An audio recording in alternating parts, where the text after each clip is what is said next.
보통 우리가 그 계절의 여왕이라고 이야기합니다. 아마 그러는 이유는 가정적인 행사들이 많이 있기 때문이고, 또 북반구에서는 꽃이 많이 피는 아름다운 계절이기 때문에 그렇게 부르지 않나 싶습니다.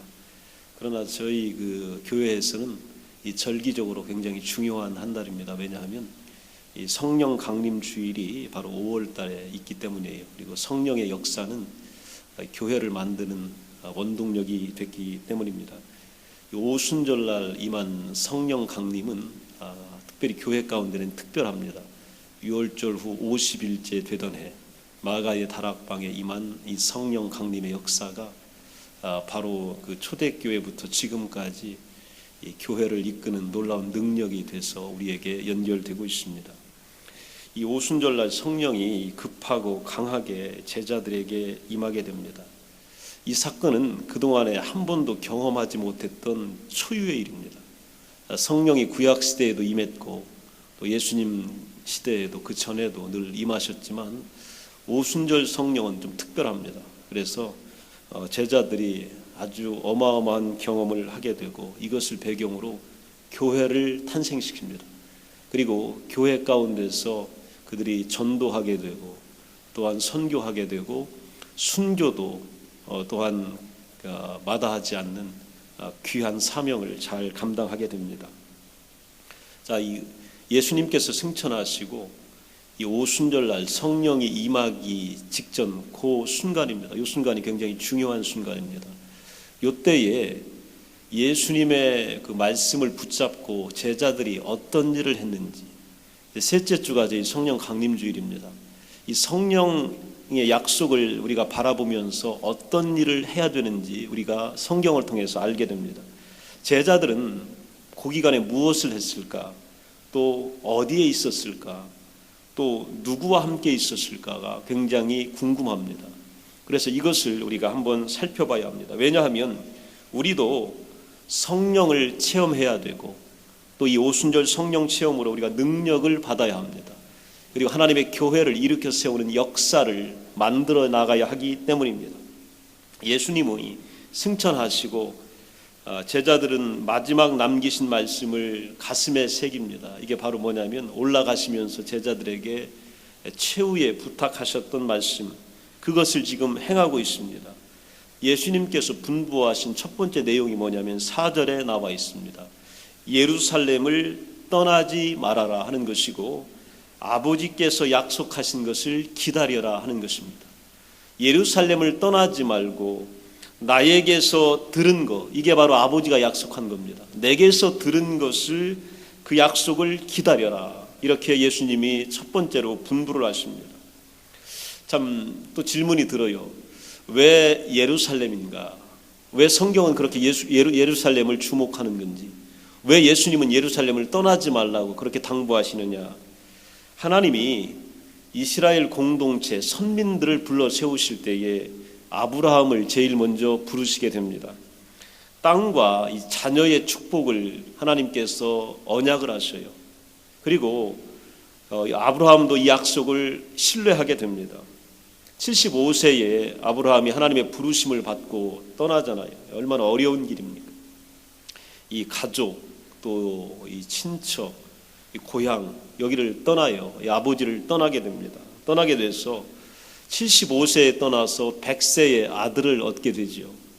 그런데 참 얄궂게도 하나님은 이 100세에 얻은 아들 이삭을 바치라고 하시는 거예요. 100세에 얻은 아들, 그러면 얼마나 귀하겠습니까? 이 아들을 바치라고 말씀하십니다. 번제로 드리라는 거예요. 번제가 뭐냐면 그냥 하나님 일하는 이런 사역자로 이렇게 내는 게 아니고요. 잡아서 죽여서 불로 태워서 드리라는 거예요. 아버지한테 아들을 그렇게 하라는 거예요. 참, 그런데 어려운 일은 빨리 끝내야 그래도 쉽잖아요. 그런데 아버지 아브라함이 아들 이삭과 이 제사 지낼 지역으로 가라고 해서 가는데 그 길이 3일 길이에요. 3일 길. 피가 마르는 시간들 아니겠어요? 그리고 참 피하고 싶은 시간이 아마 그 시간이었을 겁니다. 그리고 도착한 곳이 바로 모리아산입니다. 이 모리아산에 도착할 때에 하나님께서 아브라함과 대해전이 일어나요. 즉 하나님과 아브라함이 참 만나게 됩니다. 하나님은 아브라함이 진짜인지 알고 싶었어요. 진짜 믿음이 있는 사람인지. 그래서 시험해보고 싶은 거예요. 근데 아브라함은 이 시험을 잘 통과합니다. 아들을 드리려고 해요.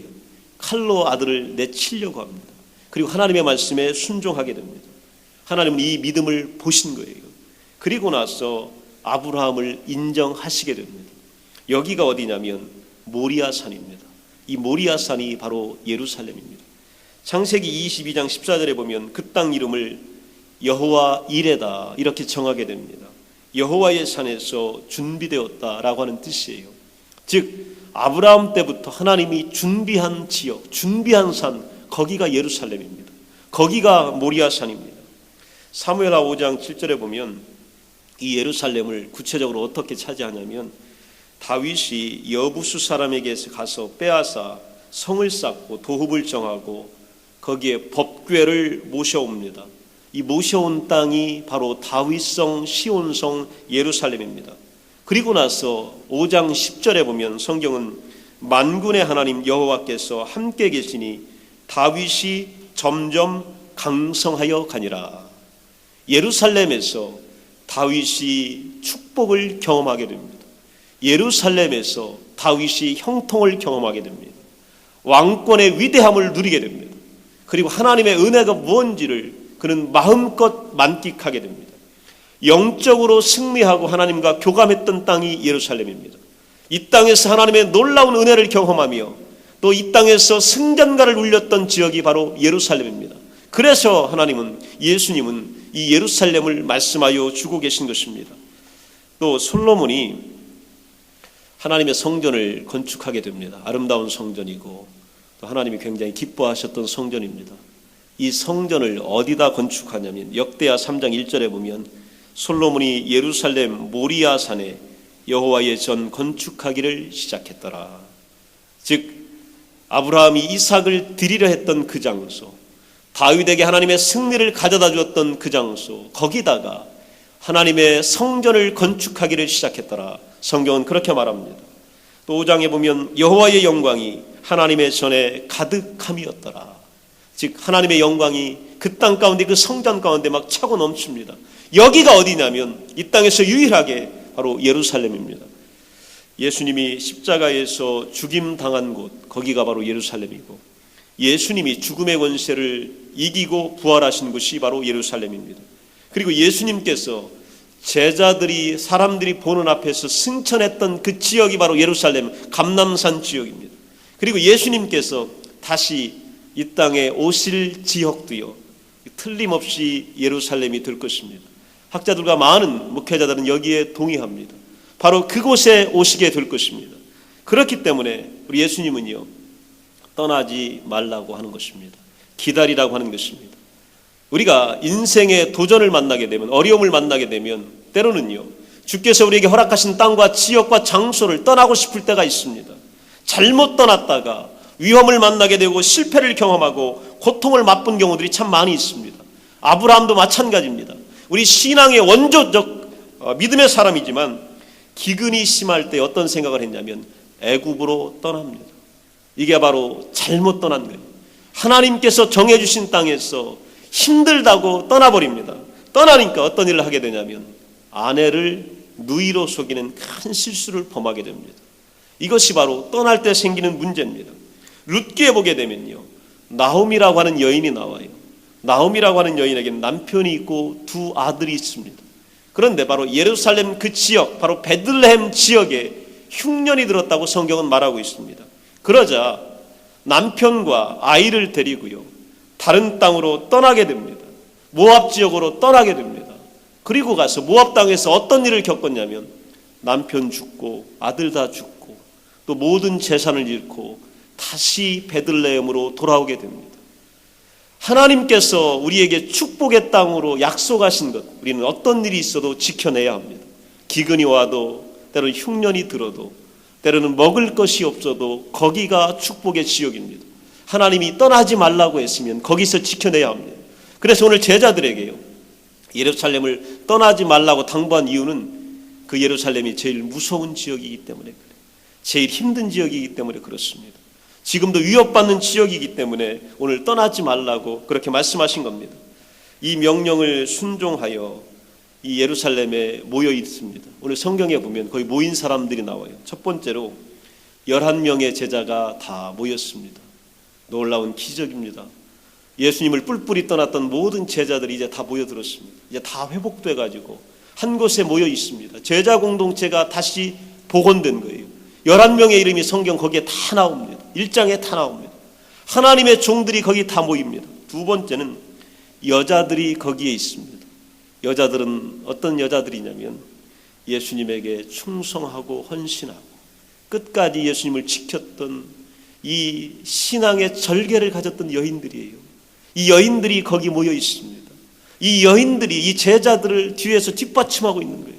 그러면서 함께 지금 기다리고 있는 겁니다. 세 번째 보면요, 거기 명단이 나오는데 누가 있었냐면 예수님의 어머니 마리아가 거기 계십니다.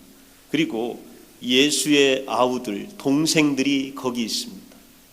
이것이 바로 축복된 가정의 모습입니다. 예수님은 이미 승천하시고 안 계십니다. 그런데 예수님도 평소에 선지자가 고향에서 환영받는 일이 없다고 말씀하셨습니다. 그런데 오늘 예수님의 미션이 아름답게 완성된 걸 보게 됩니다. 뭐냐면 어머니 마리아가 오늘 예수님을 하나님으로 믿으며 기다리고 있는 거예요. 그의 동생들이 오늘 예수 그리스도를 인간으로 본 것이 아니라 형으로 본 것이 아니라 성령을 보내주실 위대한 성자 예수 그리스도를 믿으며 기다리고 있는 것입니다. 오늘 이 축복이 우리 여러분의 가정 가운데 임하기를 간절히 축원합니다. 최고의 축복은 그거예요. 위부터 아래까지 모든 가족 구성원들이요, 하나님의 말씀을 동일하게 믿으며 동일한 장소에서 동일하게 기도하는 것, 이보다 더 큰 축복이 어디 있겠습니까? 오늘 여러분 가정마다 이 귀한 은혜가 넘쳐나기를 간절히 원합니다. 1절 14절에 보면 그들이 그럼 거기에 모여서 뭘 했느냐, 14절에 보면 마음을 같이하여 기도에 힘쓰니라. 모여서 한 일이 뭐냐면 마음을 모아서 기도했다는 겁니다. 어떻게 공동체가 시간을 보내고 있는지, 성령이 아직 오시기 직전에 기다리면서 무엇을 했는지 보여주고 있습니다. 우리가 재림의 주님을 기다리면서 무엇을 해야 되는지를 알려주고 있는 겁니다. 마음을 같이하여 기도하는 것, 이것이 바로 모인 이유이기 때문입니다. 하나님의 사람들이 오늘 기도 공동체를 만들어낸 것입니다. 오늘 성령을 기다리는 사람들이 해야 되는 일이 뭐냐면 기도하는 일입니다. 기도할 때에 하나님의 능력이 일어나게 될 줄로 믿습니다. 오늘 제자들, 여자들, 예수님의 어머니와 그 동생들이 모여서 뭐 했느냐? 기도한 겁니다. 기도하면서 주님 이 성령을 기다리게 된 겁니다. 거의 모인 수가 성경에 보니까 120명이에요. 120명은 바로 교회를 출발시킨 숫자입니다. 작은 공동체가 세상을 바꾼 거예요. 이 120명이요. 이 땅을 뒤집어 놓죠. 이 땅을 그냥 완전히 그냥 갈아엎어버렸습니다. 이 작은 겨자씨 하나 같은 그들이요, 큰 숲을 이루고 나무를 이루어서 모든 사람들을 살리는 생명 공동체를 만들어낸 겁니다. 놀라운 기적이지요. 작은 기도하는 공동체가 이 땅을 얼마나 바꾸고 있는지를 우리는 보게 됩니다. 오늘 특별히 성령이 오시기 전에 제자 공동체가 오늘 기도하면서요, 그 1장 마지막에 보면 했던 일이 두 가지가 나옵니다. 이 일이 굉장히 중요합니다. 그래서 2장 1절에 보면 성령이 오순절날 성령이 임했다고 되어 있습니다. 승천하고 모여서 기도하면서 성령이 오시기 직전에 했던 두 가지 일들이 우리 성경 가운데 나타납니다. 뭐냐면 한 명의 제자를 더 선택해야 된다는 베드로의 제안을 받습니다. 왜냐하면 현재 11명이 한 명을 더 뽑아야 한다는 거예요. 참 이상해요. 굳이 한 명이 더 있으면 어떻고 없으면 어떤가 하는 생각이 참 들어요. 왜 한 명을 더 뽑으려고 했을까? 거기 보면 12이라고 하는 숫자는 이게 하나님의 성령의 숫자입니다. 그래서 12지파, 12사도, 또 120명 이렇게 돼 있는데 베드로가 11명 모인 것에 대하여서 뭔가 마음 아파하면서 한 명을 더 뽑아서 12명을 만들자 이렇게 제안하는 게 이 바로 직전의 일입니다. 그런데 한 명을 더 뽑기 위해서 길게 설명을 합니다. 뭐냐면 가롯 유다 얘기가 나와요. 1장에 보면 가롯 유다 얘기를 합니다. 그러면서 가룟 유다가 어떠했다라는 걸 다시 얘기합니다. 굳이 이야기를 언급하는 이유가 뭘까 생각이 들어요. 아니, 안 해도 되는 얘기가 아닐까라고 하는 생각이 들기도 합니다.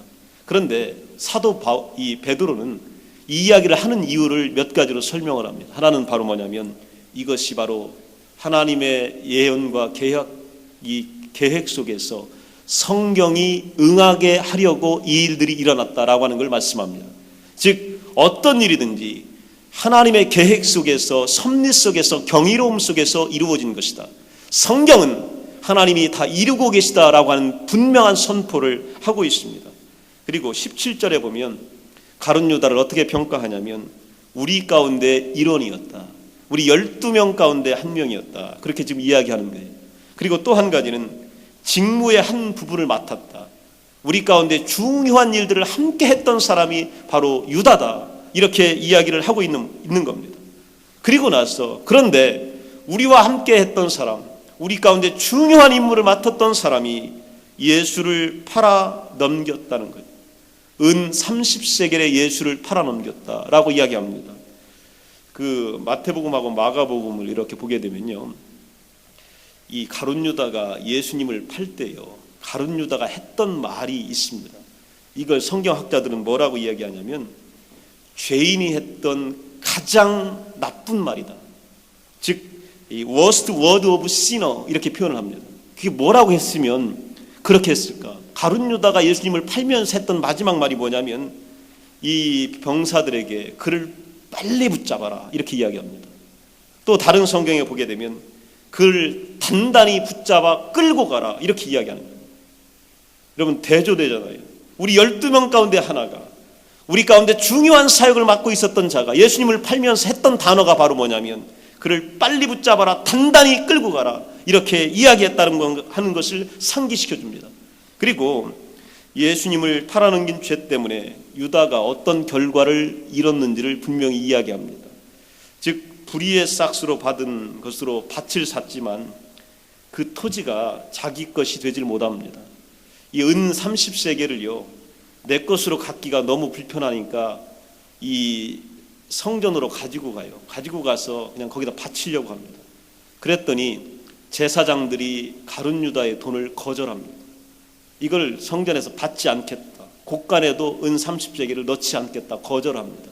그러니까 이 가룟 유다가 이것들을 어찌할 수 없어서 그냥 집어 던집니다. 이것을 가지고 밭을 삽니다. 밭을 샀더니 거기에 어떤 사람들이 모이냐면 거기 죽을 사람들이 모여들어요. 자살한 사람들, 피 흘리는 사람들이 모여서 거기 그 밭에 장사됩니다. 그래서 그 밭을 피밭이라고 하는 겁니다.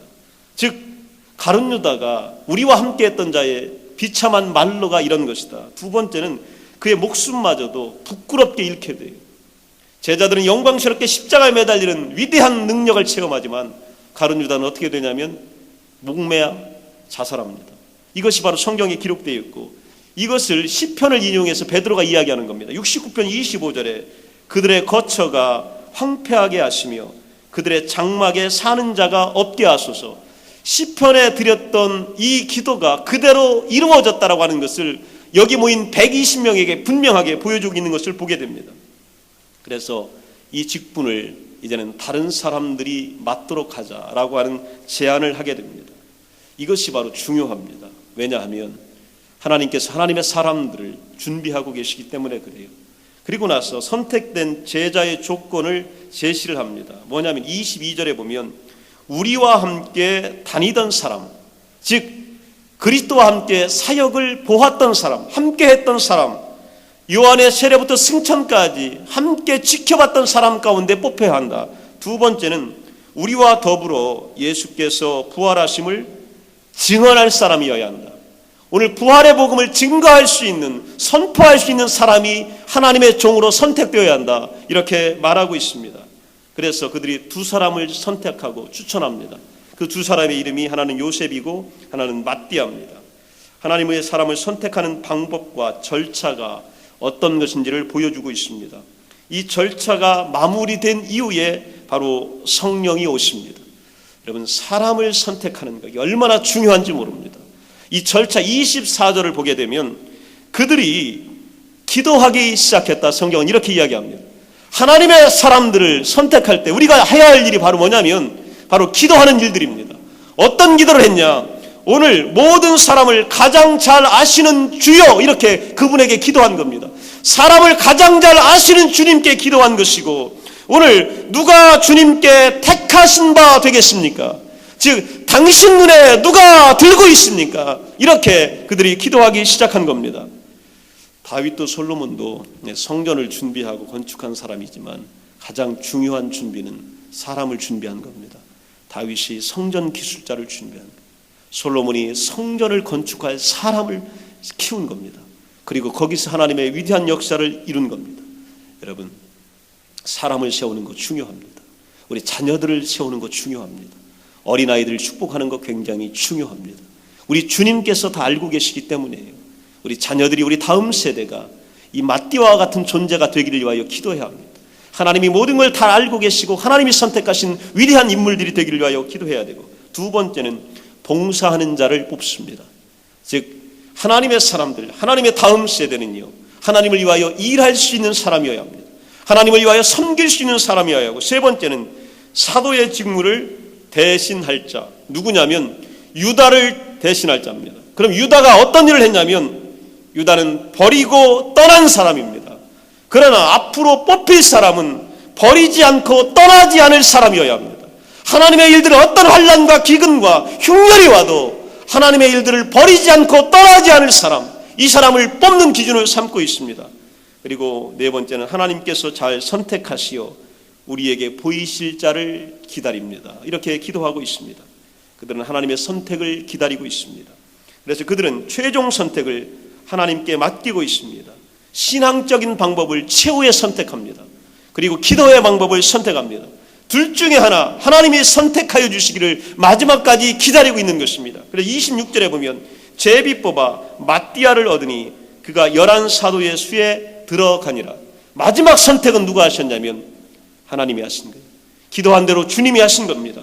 오늘 여러분, 우리 자녀들이요, 우리의 다음 세대가 우리 주님에 의하여 뽑히기를 위하여 기도해야 합니다. 그래서 마띠와 같은 존재가 되어서 지금까지 일해왔던 사역자들을 대신할 수 있는 그 자리를 우리의 자녀들과 젊은이와 다음 세대가 맡을 수 있도록 하나님의 위대하신 지도를 우리가 기다려야 합니다. 이번 주는 우리 이런 기도를 해야 합니다. 하나님, 사람을 세우게 하시고 어린아이를 세우게 하시며 다음 세대를 세우게 하여 주옵소서. 그리고 하나님께 마지막은 다 맡겨야 합니다. 우리 자녀들도 하나님께 맡겨야 되고요, 다음 세대도 맡겨야 하고, 하나님의 총과 사역자들도 결국은 하나님께서 책임져 주셔야 합니다. 우리 신앙은요, 우리의 모든 것들을 하나님께 맡겨야 합니다. 올 어린이 주일을 맞이해서 우리 자녀들의 문제나 또 여러분 자녀들이 갖고 있는 여러 가지 어려운 일들, 또 다음 세대의 문제, 또 하나님의 사람들을 세우는 모든 문제를 하나님께 맡기는 귀한 은혜가 있기를 원하며, 하나님께서 선택하시는 위대한 사람들이 여러분의 가정에서 나오기를 간절히 축원합니다. 기도합니다. 우리 함께 기도하실